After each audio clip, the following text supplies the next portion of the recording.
Olá, tudo bem? Estamos aqui para mais um Comendo a Bola, o seu programa de futebol no YouTube. O programa de hoje traz o jornalista da ESPN, Caco da Mota. Ele já esteve aqui a semana passada. Se você ainda não viu o programa, assista que está bem legal. A gente vai dar uma prestigiada nos nossos patrocinadores e já voltamos. Fibratur, a maior e melhor agência de turismo de Santa Catarina. Na Fibratur, você tem até 30% de desconto no pacote corporativo. Star Proteção Veicular, a maior empresa de proteção veicular do sul do Brasil. Não importa aonde você estiver, a Star estará com você. IBR Engenharia, transformando as cidades para as pessoas viverem melhor. Pontal do Galo Casas de Charme, a sua hospedagem em Garopaba. Procure no Airbnb e no Instagram. Muito obrigado aos nossos patrocinadores que fazem o Comendo a Bola acontecer. Vamos bater esse papo aí continuar batendo esse papo com o Caco da Mota. E para isso tenho aqui à minha esquerda professor Carlos Eduardo Falkowski. Tudo bem, meu amigo? Presente, tudo bem. Não esquece de avisar novamente a audiência da ausência. Ah, não vou avisar. Não vais avisar? Não, o pessoal vai se dar conta. Vai sentir falta. Pô, o pessoal vai se dar conta. O presidente Titerix não está presente, né? Aconteceu imprevistos, né? Aconteceram imprevistos. Ele é aquele atacante intrépido, né? Difícil de... Simula faltas. Também. Figura. Ok. Caco, obrigado de novo aí pela tua presença aqui com a gente. O programa da semana passada foi muito bacana e a gente vai dar continuidade aí. Obrigado pela tua gentileza em nos atender e participar aqui do Comendo a Bola. Eu fico muito feliz, Capelari, professor. Muito legal estar aqui mais uma vez com vocês. E espero que quem tem acompanhado o outro tenha gostado. Ou se está começando por esse aqui, volta e vai lá para ver o hoje outro. Em dia na internet tem histórias legais. Inclusive, não posso deixar de citar a nossa homenagem ao Miguel Livramento, porque está lá, mas aqui também homenageamos mais uma vez. Porque claro. É uma ótima lembrança que a gente tem a respeito da história da comunicação de Santa Catarina. Um grande homem, um pequeno grande homem, a gente pode dizer, porque né? Era um gigante. Pequenininho, mas tão gigante como era, como comunicador e como pessoa. Como ocorreu com o Nelson Ned, né? O Nelson Ned, para quem não sabe, né, um anão, ele sofria de nanismo e ele era o pequeno gigante da canção. Fez muito mais sucesso vozeirão, né? Fora do Brasil do que no Brasil. Grande Nelson Ned. O senhor não conhece, né? Não, pessoalmente não. É lógico que ele já morreu, inclusive. Mas poderia ter conhecido, não é o caso. Tá bom. Não gosta do Nelson Ned, não gosta de música. Eu vi que torceu meio. Não, é que eu tava louco pra engatar uma pergunta pro Caco e tu veio com a do Nelson Ned, mas... Fica à vontade. Dribla o Nelson Ned então, segue o jogo. Dá um chapéu no Nelson Ned. Mais fácil, né? Então, Caco... Quer ver da caneta. Não, aí é complicado, perninha fechadinha. Tavas comentando sobre a tua trajetória em Santa Catarina, Guga, coisas sensacionais. Hoje em dia, tu aparece bastante na ESPN brasileira. Sim, exatamente. Diga pra nós aí o que tens aprontado por lá. É verdade, eu faço comentários internacionais e hoje com a possibilidade do remoto, a gente pode estar num estúdio remoto, um companheiro pode estar no estúdio em São Paulo, ou até mesmo tem alguns narradores que narram dos Estados Unidos, enfim. Então a gente tem a possibilidade, narrador e comentarista, entrar na programação da ESPN narrando jogos principalmente do Campeonato Português, o espanhol, o holandês também. O alemão, infelizmente, a ESPN não tem, né? Não tem. Mas às vezes tem jogos da Liga Europa ou algum amistoso nesse início de temporada e a gente pega algumas equipes, né? E a Copa da Alemanha, não sei se a ESPN Brasil renovou os direitos. Sim, tinha a Copa da Alemanha. Também não sei, não me recordo agora. Eu sei que... Inclusive vai ter uma reunião que nós vamos saber todo o calendário dos campeonatos europeus, que a ESPN é um carro-chefe, né? Sempre foi. É o maior canal de esportes do mundo e no Brasil não é diferente, um grande canal que tem acompanhado por muitos anos o futebol europeu com muita força, mas claro, no dia a dia, no noticiário também, a gente entra na programação, ou em flashes de Porto Alegre, quando tem grandes eventos, como Libertadores da América, que é também direitos de transmissão da ESPN, a Sul-Americana, ou algum evento importante, chegada do Soares para o Grêmio, uma questão nesse sentido, né? E que eu fico muito contente de estar há 3 anos já nesse canal. Então, de Santa Catarina, tu estás fixado profissionalmente também com o futebol gaúcho em Porto Alegre, então. Exatamente. Né? É porque eu tive essa ligação, porque fiquei muitos anos lá, depois voltei. Foram 13 anos aqui, estou de volta a 14 a Porto Alegre e voltei para cá de novo. Então, é um vai e vem, estando aqui, estando Cataúcho lá. famoso, né? Eu gosto muito daqui, eu vou ter essa ligação. E hoje, depois da pandemia, que foi uma tragédia, foi terrível, teve essa questão da possibilidade do digital nos disponibilizar isso. E ali que eu comecei também a me aprofundar muito nessa questão digital, para me reinventar. A gente falou um pouco disso no programa passado. Mas é legal que aí passei um período pela RBS TV também de Porto Alegre, por um longo tempo, e aí voltei a rever amigos lá e trabalhando. E depois, um período até trabalhei no governo do estado do Rio Grande do Sul, numa assessoria de uma secretaria, tive essa experiência também, foi interessante.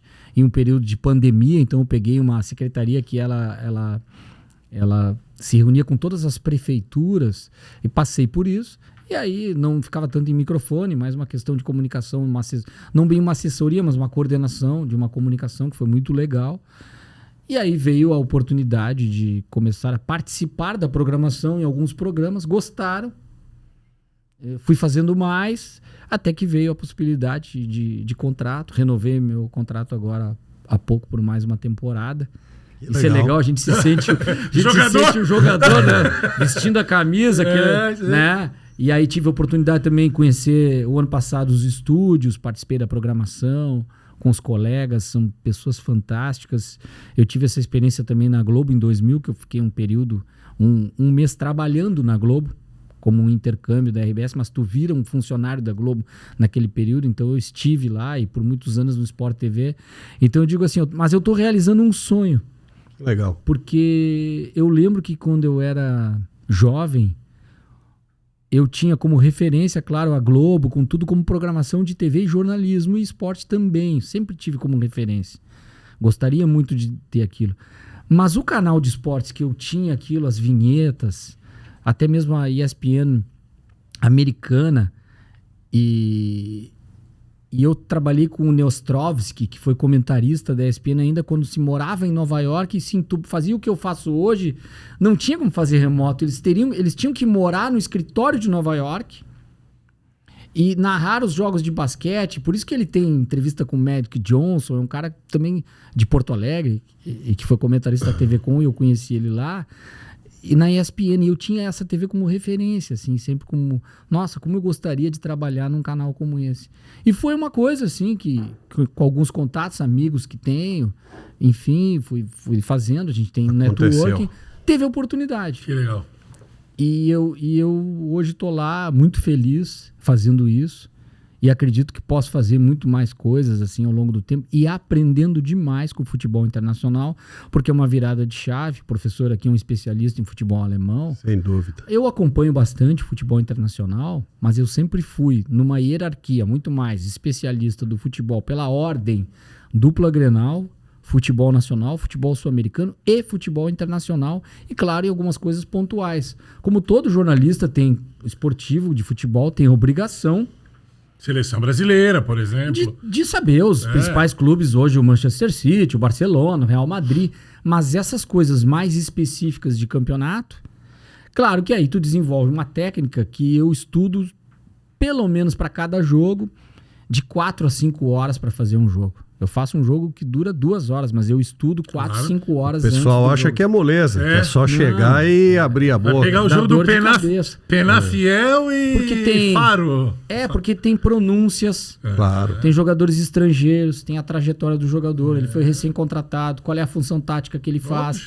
E isso a ESPN tem uma série de ferramentas de scout, a gente tem a formatação tática, hoje tem também sites para isso, mas eu uso a ferramenta de Y-Scout, que tu consegue posicionar o último jogo do Porto, eu vou ver lá como é que foi a formatação tática da largada, num 4-3-3, digamos. Aí mudou o sistema tático no segundo tempo, quem entrou no lugar de quem, tá o mapa, coisa que os sites de scout e esses que a gente acompanha, tipo Sofá, 365, eles não têm a escalação, eles têm a substituição, mas ele não coloca o jogador aonde ele jogou no segundo tempo. Mas nessa ferramenta tem. Inclusive, se o cara desceu de volante, ele subiu, ou de ponteiro, ele foi pro meio, essa ferramenta ela dá o mapa. Essa ferramenta ela é interna?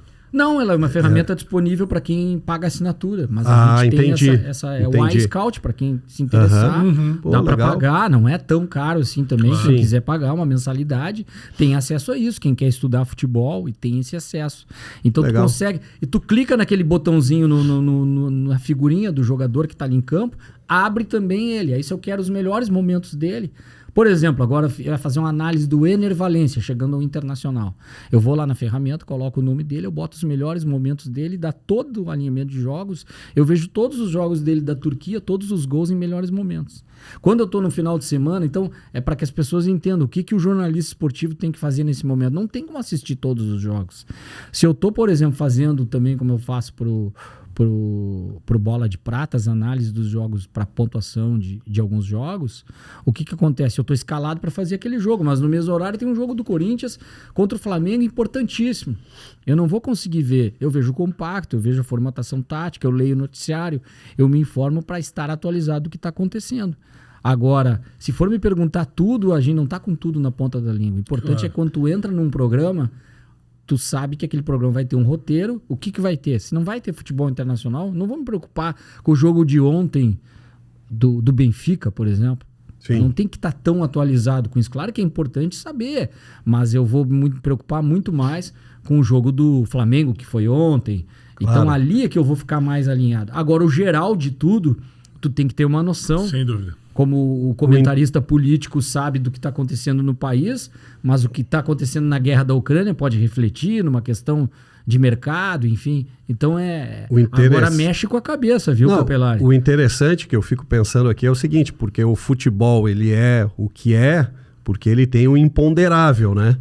Então, por exemplo, tu te nutre ali de uma série de informações estatísticas e históricas também, né? Como tu disse aí, o posicionamento, se o cara saiu da ponta, jogou no meio, enfim. Se vem de contusão, essas coisas bem relevantes. Né? O cara vem parado, 2, 3 jogos, voltou, foi bem, foi mal. E aí acontece o jogo em si, né? E aí, dentro do jogo, acontece aquilo. O cara é expulso com 5 minutos e tudo muda. O cara faz um gol contra, enfim, todas, né? O cara sai machucado. E a loucura do futebol é isso, né? Mas é interessante essa tua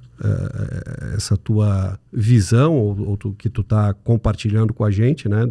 Do preparo, de um longo preparo para uma partida, né? E depois a partida acontecendo, né? Mas pensa comigo, se o professor... Eu tô fazendo um jogo do futebol alemão, o professor tá assistindo, me acompanhando, que ele é específico. Ele vai me corrigindo umas 300 coisas. E faz parte. E acontece, mas sabe? Se ele é colaborativo, ele vai entender que aquele cara que tá ali, ele não é como o próprio torcedor. O torcedor do São Paulo Futebol Clube, ele vê tudo que é jogo. Mas do São Paulo, ele vê tudo. Ele é o cara que mais sabe de coisas específicas. Com dados, e até tu elogia um cara, mas ele tá elogiando, esse cara não jogou nada semana passada, ele tá por fora. Acontece, né? Sim. Por isso que tem que estar bem informado, tem que olhar, a estatística ajuda, esse tipo de coisa, mas é uma responsabilidade muito grande. Tem os caras da Laranja Mecânica no Brasil, que acompanham o campeonato holandês, são baita de uns parceiros. Então são caras que ali no Twitter, tu olha o blog deles. Tem um pessoal, quando eu fui comentar, a MLS também, né? Tem um pessoal, o Território MLS, é um site de uma galera do Brasil aqui, que eles acompanham diariamente. Que loucura, as coisas do futebol dos Estados Unidos. Então agora tá o Messi mais, com aquela coisa do Messi, né? Que o Messi tem seguidores, aonde ele vai vira notícia. Mas e os outros jogadores, né?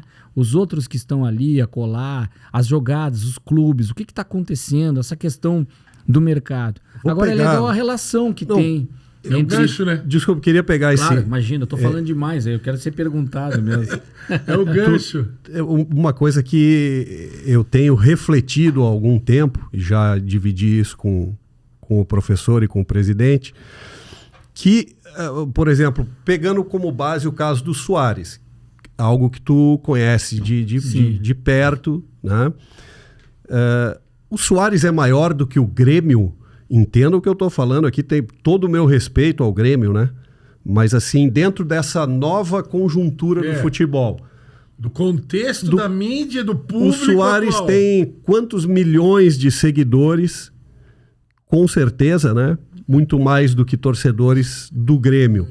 Então, se for pegar uma rede social qualquer, a gente pode abrir aqui Suárez e Grêmio e ver quem tem mais. E a gente, de uma certa forma, imagina, né, nessa novela que se deu recentemente, que o Grêmio estava meio que na mão do Suárez. Sim. É verdade isso? Eu tô com a sensação correta? Eu vejo por dois lados, assim, de certa forma, assim. Eu não penso que o Suárez é maior que o Grêmio. Eu também acho que não. Ele é mais influente que o Grêmio. Ele tem maior poder de influência que o Grêmio. Porque ele tem voz e público. Mas veja a história do Grêmio. Antes do Suárez existir, o Grêmio já existia, já tinha uma história. Claro. Daqui a alguns anos, o Suárez vai ser aquele ex-jogador de uma história magnífica e o Grêmio vai seguir a sua história. Sem dúvida. Porque nós estamos comparando a história de um clube com a de um jogador. Mas se tu for assim, ele é maior... A gente tá numa conversa de bar, ele é maior que o Grêmio? Claro que é maior. Mas tu não vai... Tu vai dizer assim, claro que ele é maior. Todo mundo... cara, o Grêmio não é nada perto do Suárez, pode pensar assim, né? Uma conversa mais popular. Claro. Pela importância da onde ele... Porque tu vai chegar na África do Sul, numa cidade lá, num lugar pequeno... Se Grêmio... o cara é do futebol, sabe quem é o Grêmio. Pois é. Mas o Suárez bem mais. Então. Né? Sabe bem mais. Porque ele é o influente. O Grêmio tem torcedores, tem mercado. Torcedor é uma coisa. Seguidor é outra. Ele tem seguidores, pessoas que seguem. Para onde ele vai, as pessoas torcem por ele. Pelo personagem. Pelo grande jogador que ele é. Então, agora... acho que reformulando essa colocação... E saindo do caso do Grêmio, talvez estamos vivendo um momento em que os jogadores estão mais influentes do que os clubes. Com certeza. Isso de fato. Mas eles são os protagonistas, sempre foram, né? Isso é uma confusão. Mas como tu mesmo disse, eles passam. Passam, mas aí também tem que valorizar, sem eles não existiu o futebol. O principal personagem é o jogador. Até o técnico é muito importante. Eu não desvalorizo o técnico, porque ele é a inteligência do jogo. É o jockey, como a gente costuma... não tem jockey, não tem o cara comandando o cavalo, né? Não chega sem o jockey. Sem a estratégia, sem o pensamento, sem o lado mental, enfim. Agora, o personagem do futebol, o carro-chefe, é o jogador. E tu ter um cara como o Luis Suárez tem dois lados nessa moeda. Só para complementar. O Grêmio é que fez o Suárez voltar a ser o que é. Porque o Suárez jogou no Nacional, fez ali um campeonato, apareceu, mas foi no Grêmio que ele voltou a ter projeção. O que ele carrega? Não é que ele estava acabado para o futebol, não é isso. Mas ele estava um pouco esquecido no cenário sul-americano. Sim. No momento que ele joga no Grêmio, com a projeção que tem o Grêmio, com a mídia do Brasil, que é muito maior que a do Uruguai, e a repercussão de jogar contra Flamengo, enfim. E claro que o contrário também aconteceu. O mundo olhou os jogos do Grêmio, porque o Suárez estava lá, como olhou também do Nacional. Só que aí ele apresentou um futebol fantástico. Ele jogou demais no Grêmio.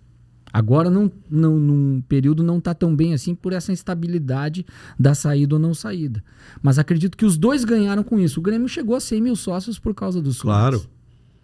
Então, olha o tamanho que tem esse jogador e que sacada do presidente Alberto Guerra do Grêmio trazer esse jogador. Eu entendo tudo que tu falou, Caco, até em momento nenhum eu discordo, né?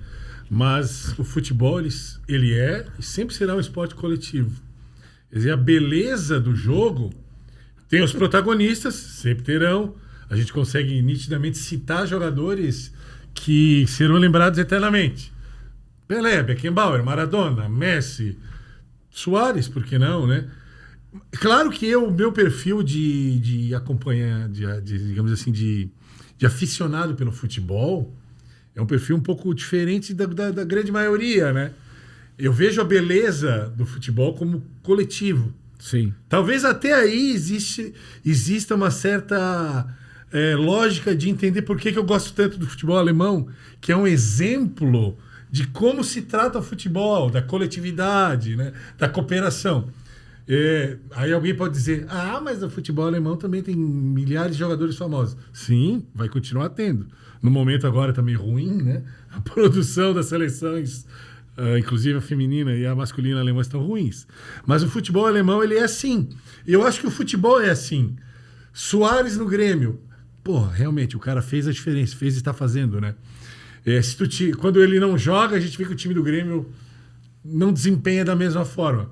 Mas eu sinto um pouco de, não vou dizer tristeza, mas um pouco de decepção. Porque as pessoas no dia a dia estão sempre correndo, estão sempre com dificuldade de sentar e ver um jogo inteiro. Tu pega pessoas da nossa idade. Enfim, só cortes do jogo, só os golaços, só o show. Tu imagina os caras que têm 20 e poucos anos. Nós com 50 e poucos, às vezes... Eu não tenho 50 e poucos. Tem redondinho? 50. A gente senta e... alguns dias. E pouco. Aí são poucos dias. Obrigado, Caco. Então a gente às vezes não consegue, mesmo tendo a cultura do futebol, às vezes de prestar atenção no jogo. Então, assim, cada vez menos, é o que parece, Sim. Algumas pessoas têm dificuldade de ver o jogo de futebol. Sim. Eu quero ver o TikTok do Messi, que dura 10 segundos. Me dá uma agonia, um pouco de decepção, porque o futebol ele é coletivo. Claro. Uma jogada, uma tabela, um cruzamento, uma tática. Como é que sai o primeiro volante? Sai o lateral, não sai? Eu não sei se eu consegui explicar. Não, perfeito. Né? É que cada processo do jogo tem o seu público específico. Existia até na televisão uma discussão. Por exemplo, as TVs fechadas, elas são mais específicas no plano tático, o comentário. Por isso que tem muitos jogadores que acrescentam também a vivência do futebol. A TV aberta tem também, mas na TV aberta o jogador ele é muito mais esse personagem. Porque ele foi ídolo de um clube, ele tá Paulo ali como... Nunes. Ele tá ali como um cara que, claro, tem que entender de futebol, mas ele tá ali muito mais pela idolatria que ele foi. É como se o Suárez virasse comentarista e não tá ali porque ele só entende futebol, porque ele foi o cara... para virar um puta comentarista na TV uruguaia, por exemplo. Ou na Espanha. Em Porto Alegre acredito que não vai ser, mas... Vai ter rejeição. Até por esse... Vai ter rejeição da torcida colorada. Não, seria maravilhoso ter ele numa resenha esportiva no Rio Grande do Sul. Né? Mas é interessante essa história de TV fechada, TV aberta. Mas a aberta, por exemplo, uma coisa que às vezes eu me incomodava, porque tinha uma frase, citei o Ranzolin, e uma vez tentando criar um sistema de TV. Como é que vai ser a transmissão da nossa TV aqui do Rio Grande do Sul, dos jogos do Campeonato Gaúcho? Como é que nós vamos fazer o corte? E aí eu fiz um levantamento, fiz um estudo e eu cheguei já sabia, mas eu coloquei isso. A TV fechada, ela fica mais na bola no futebol, enfim, e no esquema tático, um pouco mais específico. Que ali é o canal para esse público. A TV aberta... ela vai mostrar muito a torcida. Hoje o público feminino está também bem específico, já está cada vez mais, mas tem um público não só feminino, mas a maioria era por pesquisa, e não é preconceito isso, gente, por pesquisa, um público feminino que preferia mais o show, essa coisa da diversão, do colorido, uma outra visão do jogo e não a visão técnica como tem as comentaristas que estão hoje fazendo isso e meninos que jogam futebol há muito tempo e gostam de ver futebol dessa forma técnica, mas é um público menor, inclusive dos homens é menor. Sim. Ele é mais específico. E a TV aberta, ela perde a audiência se ela ficar nessa linguagem específica. Porque as pessoas que querem ver isso são muito parecidas com a do TikTok daquela velocidade. Então a gente chegou à conclusão que a gente tinha que fazer, e aí voltando ao Ranzolin, mas uma coisa a gente não pode abrir mão. Bola rolando é prioridade. A gente não pode abrir mão do que é o futebol. Então tem que cuidar para não comentar perto do gol. Não cortar, uma coisa que me incomoda, assim. Aí é um conceito que os caras continuam. Se tu pode dar informação que são 4 minutos de acréscimo, A bola tá na linha de fundo e o cara tá cruzando, assim, ou ele recém retomou a bola e armou um contra-ataque, tá? E imagina quem tá torcendo ainda. Armou o contra-ataque do teu time, a TV tá mostrando aquilo. E aí corta pra placa que tem 4 de acréscimo. Sim. E tu perde, tu não tá no estádio. Quem tá no estádio pode ver as duas coisas. Pode ver a placa e pode ver o Claro. jogo. Corte mas mal tu feito. não vê o jogo. Mal feito, corte Edição, aí. né? Porque essa Isso jogada ela tem uma edição. sequência. Ah, mas depois tem um replay. Cara, mas não tira a magia do jogo ao vivo, da emoção. Entendi. Porque eu tô com o ruído do estádio. A bola saiu, o goleiro passou pro lateral. Ou como uma vez se perdeu um gol aqui, um gol do Genilson, do Figueirense, contra o Criciúma. Numa saída de bola, a tendência é já cortar pra câmera aberta no tiro de meta, né? E aí foi cortada a imagem e foi pro tiro de meta e o Genilson roubou a bola e fez o gol. E aí ficou aquele... Fato que a gente teve que pegar com a barriga verde. Às vezes, assim, tem 7 câmeras de uma TV, mas se o corte não tá... Hoje se grava todas as câmeras. Sim. Mas naquela época se gravava só o corte. O que é o corte, gente? Tem 13 câmeras, corte é a câmera que tá no ar. Câmera 1 daqui, a 2 dali, a 3 de lá. Mas hoje se gravam todas, porque tem servidores pra isso. Naquela Sim. época era uma fita, era Sim, meio complicado. Aí não se gravou o gol. Perdeu o gol. Então a TV não mostrou ao vivo o gol. Só o estádio viu. O que aconteceu? O próprio cara, se tá no tubo, num estúdio narrando, comentando, mas não era o caso, tava todo mundo lá no Heriberto Wilson, não viram o gol. Não teria Aí eu visto. saí do caminhão, eu tava coordenando a transmissão, meu Deus, eu preciso desse gol. E aí eu lembro que a Barriga Verde e outras TVs, eles gravam com uma câmera. Então aquele cinegrafista, ele grava o jogo inteiro, tá cheio de chicote na câmera, porque ele não tá transmitindo, mas ele não para de gravar. Porque se ele desliga a câmera e sai um gol, ele perdeu, ele fica o tempo inteiro aqui. E vai, dá zoom, e vai. Se tu botar aquilo bruto no ar, é até estranho, cheio de rabisco pra lá. Mas ele tinha o gol. Tinha mesmo. Aí tivemos que pegar a câmera do cara com uma fitinha pequenininha, porque não tinha dentro do caminhão, adaptamos. E o grande Murilo Gevaerd, que era um técnico da TV também, falecido, várias homenagens hoje aqui durante o programa, consegue fazer lá uma rebimboca da parafuseta em uma adaptação e consegue jogar para dentro do VT e a gente colocar o gol no ar. Mas por que eu dei esse exemplo? Olha o prejuízo que é tu não estar atento à bola na transmissão. Isso, acredito que é uma coisa que não pode abrir mão.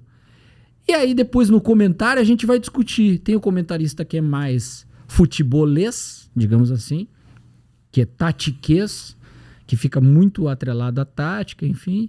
Tem o mais divertido, que fala só o sentimento do jogo. Esse aqui tá melhor, aquele tá pior. E tem folclore, assim, muita visão de jogo. Os mais antigos têm muito isso. E tem o cara meio híbrido, assim, que faz um pouco disso, daquilo, que é a linha que eu tento exercer, que eu trabalho nessa linha.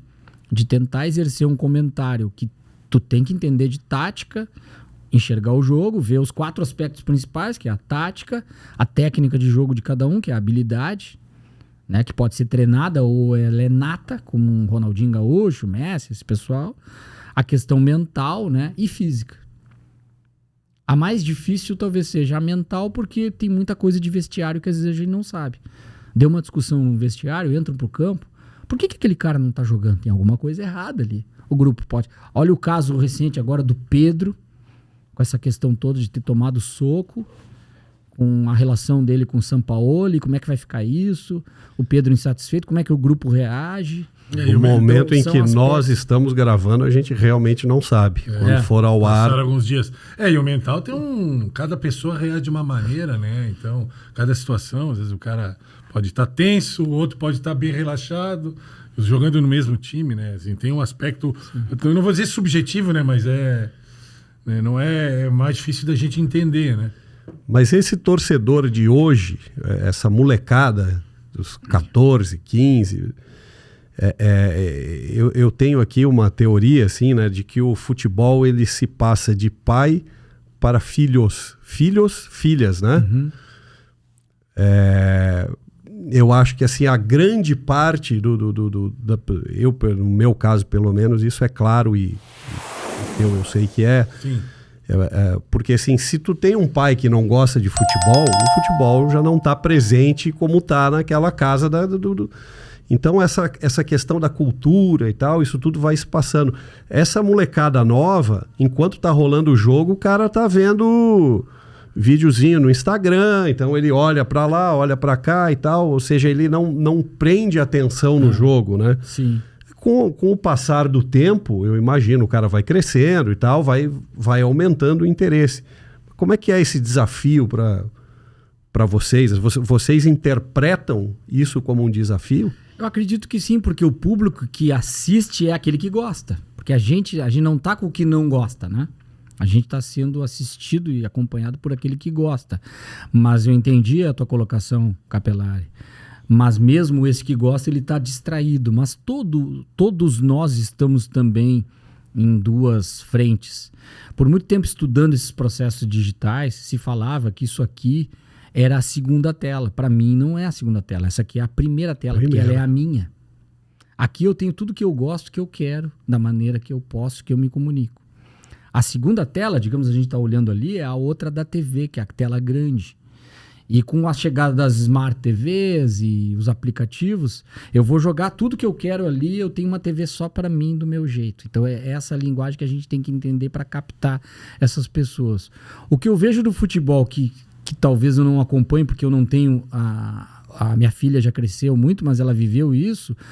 A paixão pelo esporte é também praticando o esporte. E eu vejo que a educação física é fundamental.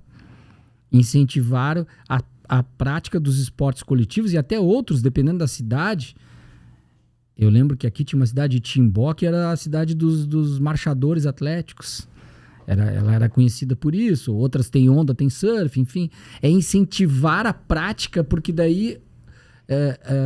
e não só no videogame, né? Que também, pro futebol, acho até interessante o videogame.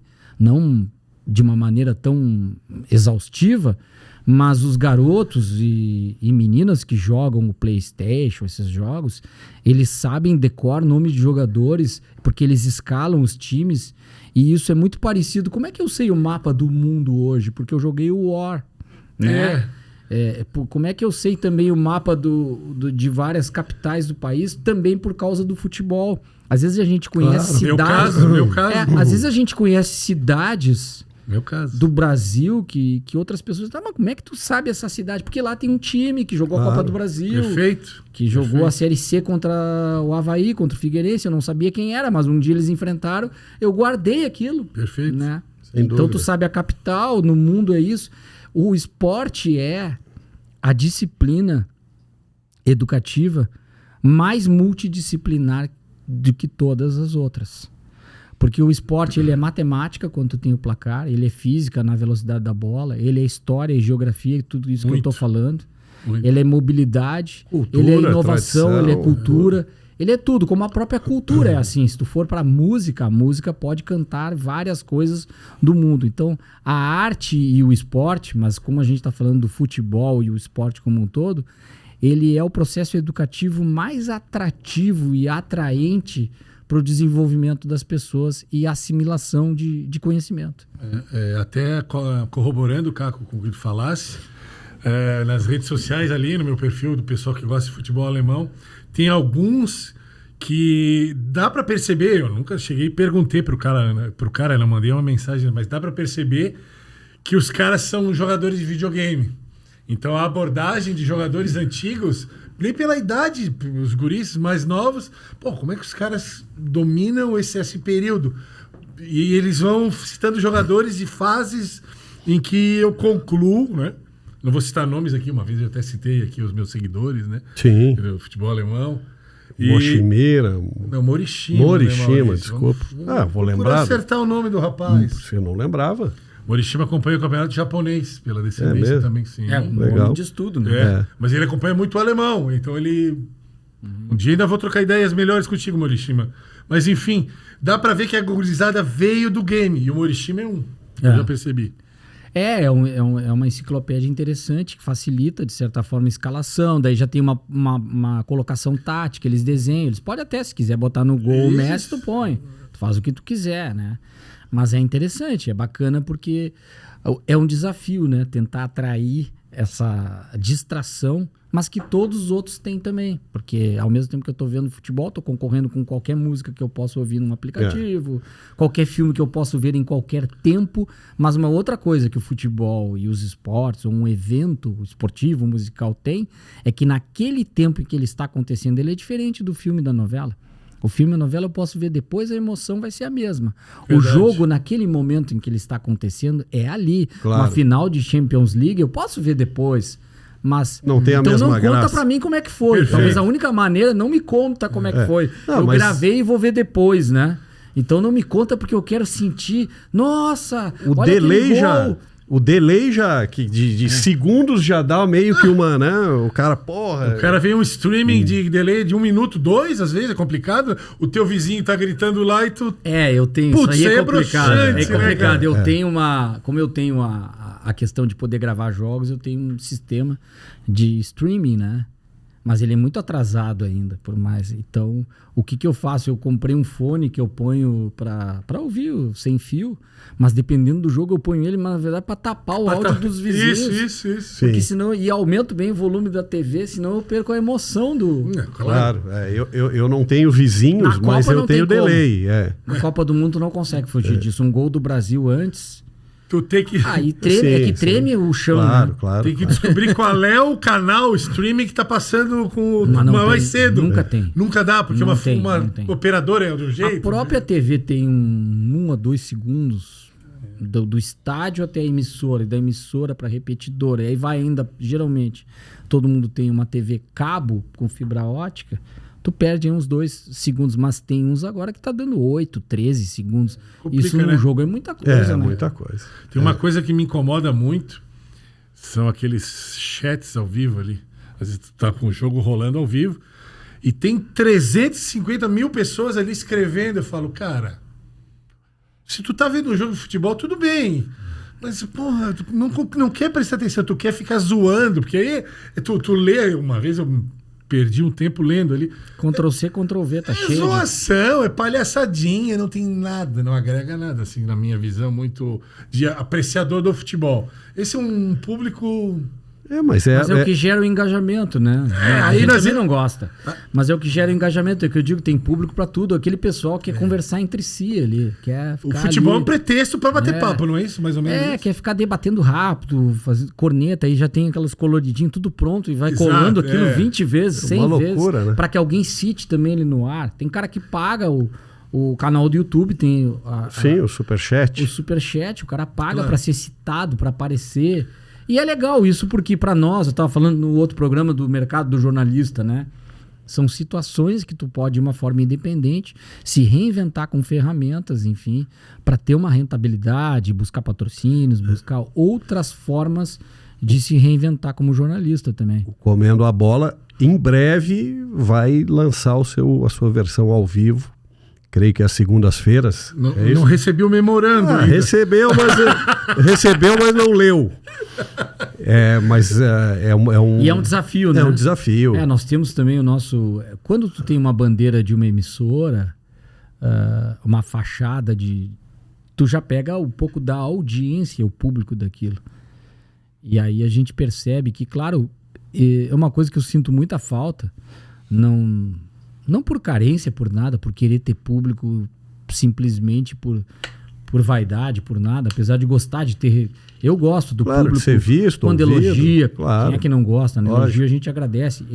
E críticas também bem feitas sempre acabam transformando a gente, né? Muitas vezes alguém do público isso.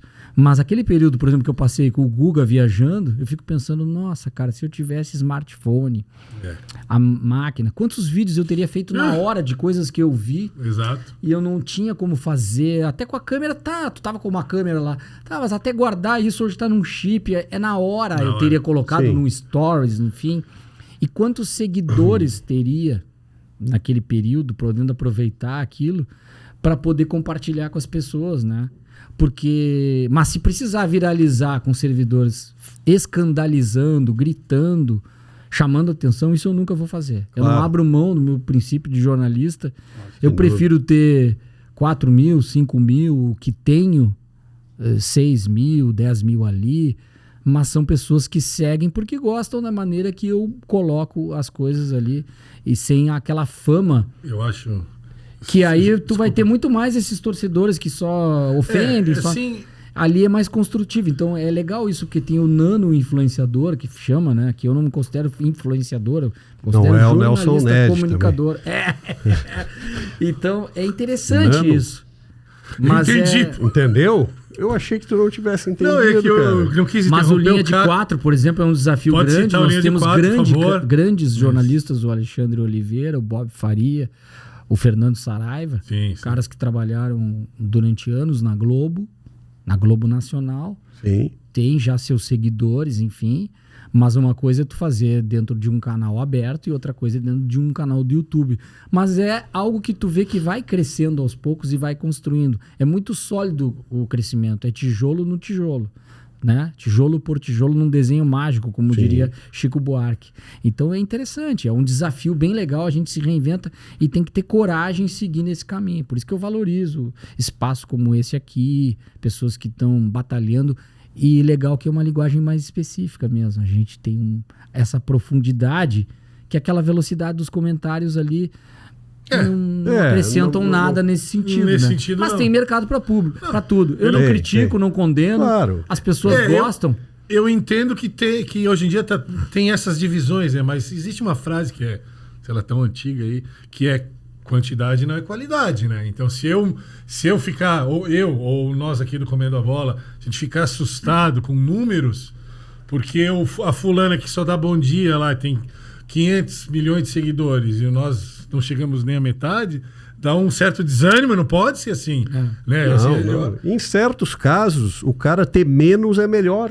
Então, qualidade Exato. de assistência, engajamento positivo, Eu, de vez em quando, eu até peço, assim, para os caras caírem fora. sai do meu... Pô, cara chato, cara.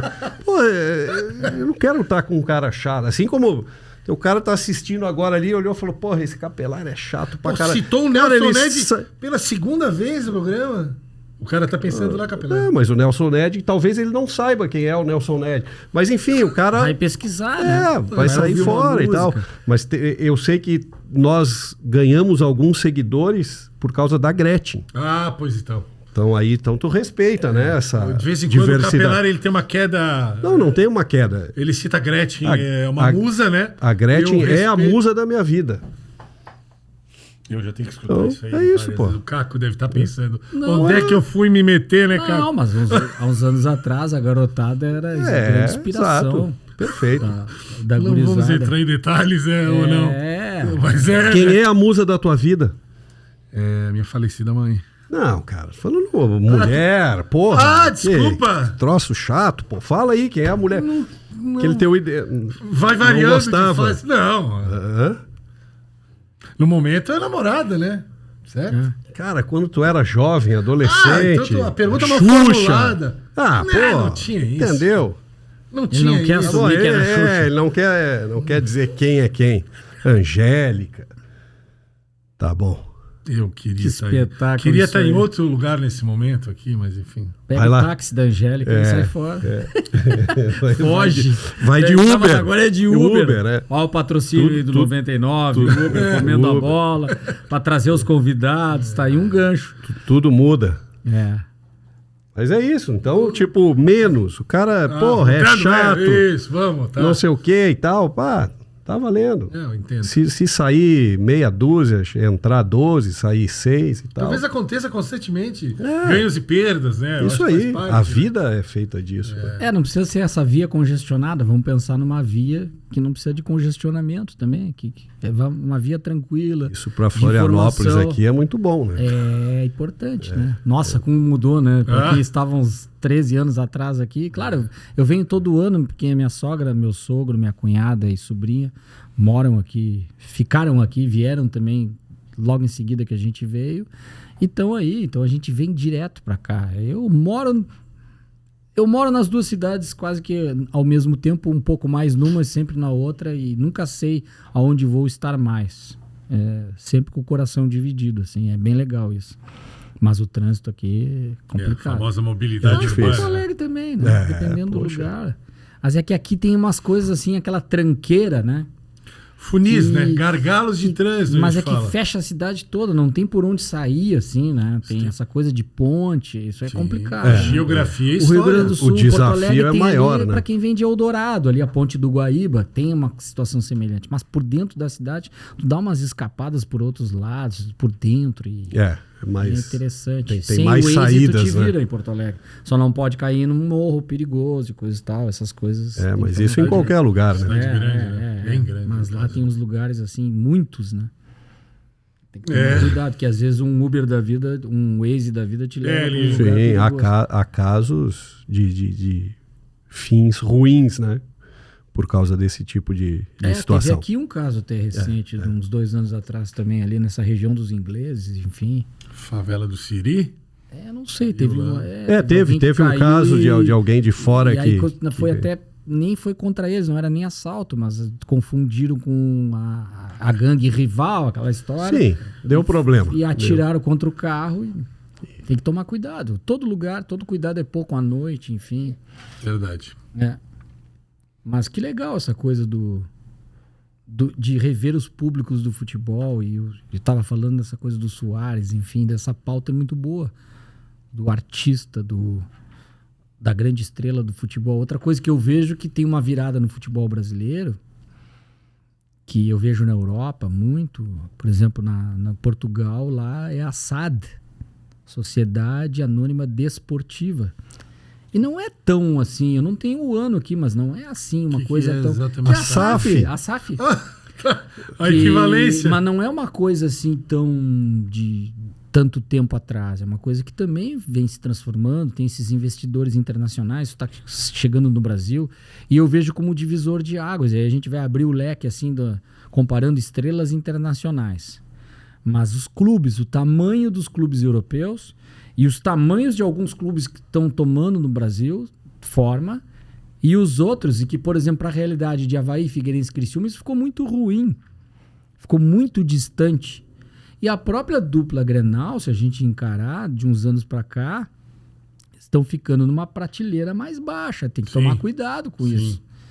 Quanto que alguns anos atrás, da década de 60 para frente, quando tinha o Robertão, aqueles campeonatos mais antigos, ali é que o Inter começou a aparecer, o Grêmio, com a sua força, e conseguiram se projetar com futebol, qualidade, torcida, 2 grandes estádios, tinha o Olímpico, que era de 1954, agora tem a Arena, o Internacional tem o Beira-Rio, que foi reformado para a Copa do Mundo, então eles têm um patrimônio, têm títulos mundiais, isso ninguém tira.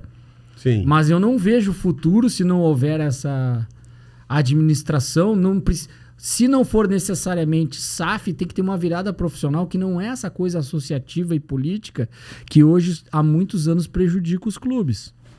Então, é um assunto bem complexo esse. É um caminho que não bem tem. Olha o que o Botafogo está fazendo, por exemplo, com o John Textor, que tem uma visão assim empresarial que, se a gente olha para o campo, isso é mais...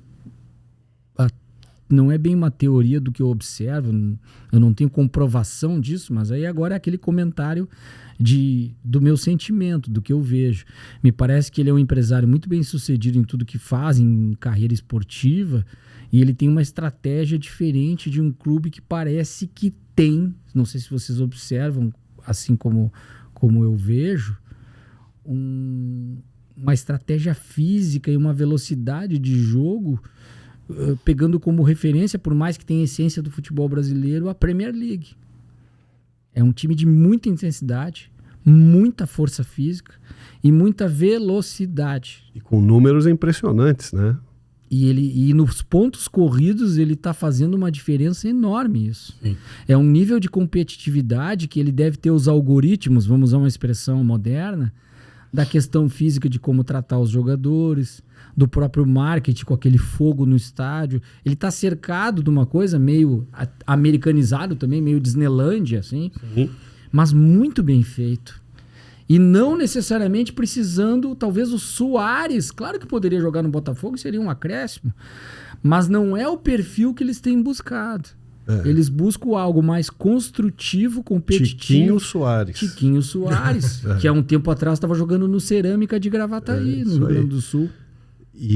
Não, essa perfeita tua. E aí tem muito dinheiro, tem muito investimento, e ele entende que aquelas peças que ele tem são ativos, que ele possa ter mercado. E olha o que aconteceu com a saída do Luiz Castro.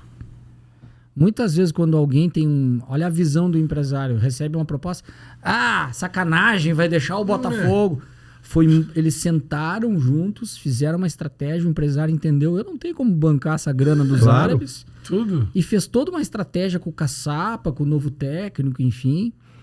E ele repassou de uma maneira muito madura, certamente, um dossiê do que era a estratégia técnica dele, para os técnicos que estavam ali.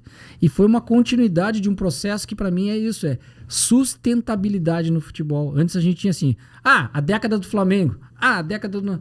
Então eu vejo, só para complementar o raciocínio como um todo, amarrar, hoje a gente tem o Flamengo muito bem estabelecido ainda no modelo associativo, e o Palmeiras, por mais que tenha a Leila como uma patrocinadora, uma mãe patrocinadora, digamos assim, mas começam esses processos de SAF, uns não dão certo, como o do Vasco, mas é um novo momento do futebol, trazendo esses técnicos, por isso também o estrangeirismo dos técnicos. Aí eu te pergunto, Caco, vamos pegar lá, tu entraste nesse assunto aqui com a dupla Grenal.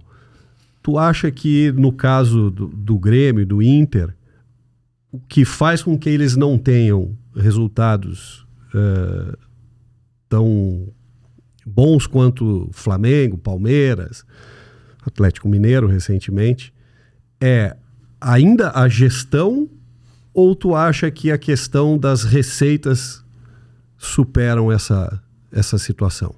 Acima de tudo é a gestão, e a gestão também é a gestão econômica. De que forma tu vai rentabilizar? Porque se tu vê o Grêmio em 2017 era campeão da Libertadores. Então, o Grêmio não ganha, é que o torcedor é imediatista. Se tu pensar como gremista... Não. Eu entendi o teu raciocínio. Não, o momento do Grêmio, não é mais claro? Mas o momento é ruim, é muito ruim, porque ele estava na segunda divisão. Sim. O momento mais recente é a segunda divisão. Pela terceira vez. Sim. Não é a questão de 2017. Mas é isso que eu digo, é um eletrocardiograma. Ele dá um salto de Libertadores, depois ele cai.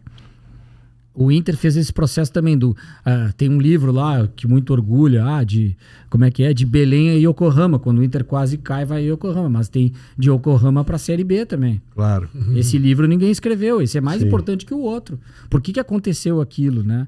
Então tem que ter sustentabilidade. Que eu vejo, por exemplo, o projeto que eu vejo para o Figueirense, para o Avaí, para o Criciúma. Boa. Que é o projeto do Bragantino.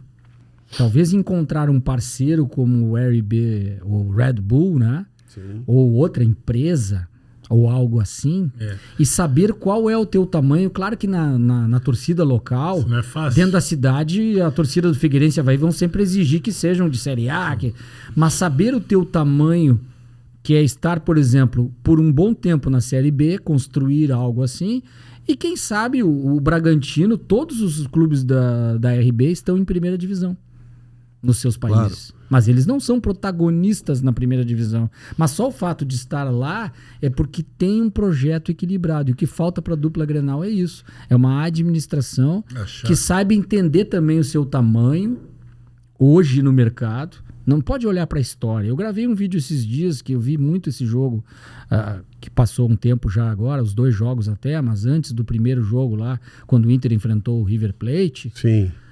A camisa do Internacional, que não sei o quê. Bobagem. Não é a camisa que ganha o jogo, a camisa ela é importante pro torcedor, ela pesa. Claro, a do River Plate também é pesada. Se tu botar títulos, pode ser mais pesada. O que pesa é o que eles vão apresentar dentro de campo. Claro. Porque se eu tenho a camisa... Senão o Inter não perderia pro Globo, pro Mazembe, pro Melgar, pro Caxias, com todo respeito à camisa do Caxias, mas por que ganha? Porque teve maior futebol na hora do campo. Sim. Então tem que entender o que eu tenho como estratégia, tamanho de clube e objetivos. Em alguns momentos a camisa vai pesar, mas não é o principal. Ela pesa pro jogador. O jogador que veste a camisa é que pesa. Exato. Se eu sou contratado de um time menor, eu tenho a grande chance da minha vida. Quando eu visto a camisa, eu sinto. Ela é pesada. Claro. Isso acontece com a gente. Eu trabalho numa emissora pequena lá. Comecei no rádio do interior. Aí um dia eu vou para uma grande TV. Quando pega aquele microfone, ele pesa. É a hora, é o jogador que tem que se apresentar ali.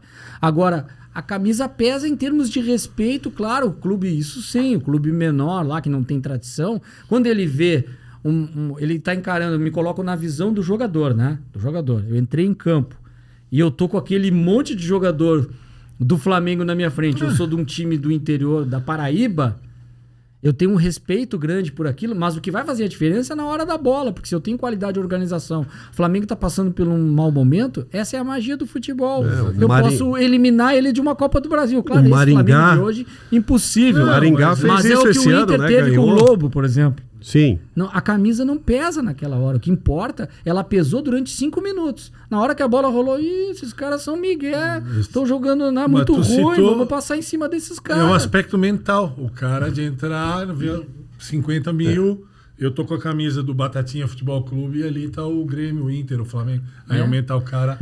Exatamente, né? O jogo é jogo, futebol é futebol. Pesa. E o árbitro Pesa, pegou, subiu a placa. Pesa é a cobrança Sim, do torcedor mídia. e a nossa. Nós vamos cobrar sempre mais dos maiores por isso. Perfeito. Claro. Agora tem que ter uma organização, essas ligas tem que se acertar. Tem 2 ligas aí, o Inter tá do lado, o Grêmio do outro, Continua. Fluminense, né? Tem que se acertar e ter uma reviravolta, que foi o que aconteceu no maior campeonato hoje de nacional, que é a Premier League, em termos de resultado. Claro. E o número de clubes de grande valor. Uma transformação de como longo a própria tempo. Liga, né? Claro. o campeonato alemão é muito interessante. Desde a O italiano Bundesliga, sempre foi muito forte. 63. Aí tu tem depois o português, o holandês, mas o campeonato brasileiro é espetacular. É, E eu tá acho. acontecendo esse fenômeno de algumas coisas pontuais interessantes. Duelos diferentes que remontam um pouco a grandeza de um Botafogo contra um Inter, contra um Grêmio. O Botafogo e Grêmio foi Grêmio e Botafogo na Arena foi um jogão, né? Um jogo legal O de São ver. Paulo, com o que fez agora, estava falando do Rames, o Lucas. Que também tem 50 milhões de seguidores, né? E tem essa coisa dos técnicos. É legal o técnico estrangeiro, que muita gente discute. Eu não desvalorizo o técnico brasileiro. Mas alguns não é que estão ultrapassados. Eu não uso essa expressão. Ultrapassado por quem? O Filipão, por exemplo. Então tem que ser, no mínimo, o cara tem que ser campeão do mundo para ultrapassar o Filipão. Mas ele pode estar um pouco fora do tempo, alguma coisa, junto com a sua equipe. Em termos de ideias ou de mas dinâmica. ele sempre vai ter uma alguma qualidade. coisa assim. Mas aí é o gestor que tem que saber colocar cada um Sim, claro, no claro. seu Essa do objetivo. Filipão é complexo, porque um título mundial, mega importante. Mas talvez Um o vexame. maior fracasso. Então, assim, esse papo. Vai É uma longe, gangorra, é uma gangorra. vai longe, mas nunca apaga o outro. Não é assim, quis entendeu? apagar, mas tu vê que eu O coloquei... vexame não é uma borracha. Mas o que isso diz? Mas isso é uma fase que começa a decair. O trabalho. No mínimo, né? Ele tem uma queda de rendimento. Sim. Mas depois chega numa final de Libertadores. Então tem que saber utilizar. É importante esse intercâmbio. O que eu vejo do aspecto tático, o Luxemburgo falou também recentemente numa discussão muito interessante para mim na Bandeirantes, que é a gente não pode perder a essência do futebol brasileiro, tá muita tática, tá muito europeu. Eu concordo em parte um pouco com isso. A gente perde um pouco do... Claro que o futebol está mais globalizado e a referência, mas é que talvez ele tenha esquecido ou não se deu conta que o europeu ele tem com os jogadores brasileiros, argentinos, enfim, e os de lá... E os africanos que ajudam, tem asiáticos, eles têm o mundo todo, o talento todo do futebol mundial, que isso é nato. Até se for estudar do histórico, por que uns são mais ágeis ou não, eles têm essa qualidade lá, técnica, eles têm habilidade, eles têm o drible. Eles fizeram o trabalho contrário, eles trouxeram a habilidade porque eles tinham de organização. A gente está podando a nossa habilidade com tanta tática e tanta coisa. Tem que tentar fazer uma coisa um pouco mais equilibrada. Beleza. Pô, uma tese do glorioso Caco da Mota. Imagina. Chegamos ao final do programa. Caco, obrigado mais uma vez aí pela tua presença. Sem dúvida. Acho que o papo foi muito legal. Os 2 programas foram muito legais. Saboroso aí da gente bater o papo. Tenho certeza que o nosso espectador gostou bastante. Obrigado e até a próxima. Semana que vem tem mais um Comendo a Bola para você. Obrigado, Caco. Obrigado, um abração. Valeu. Valeu, Falou, abraço. galera.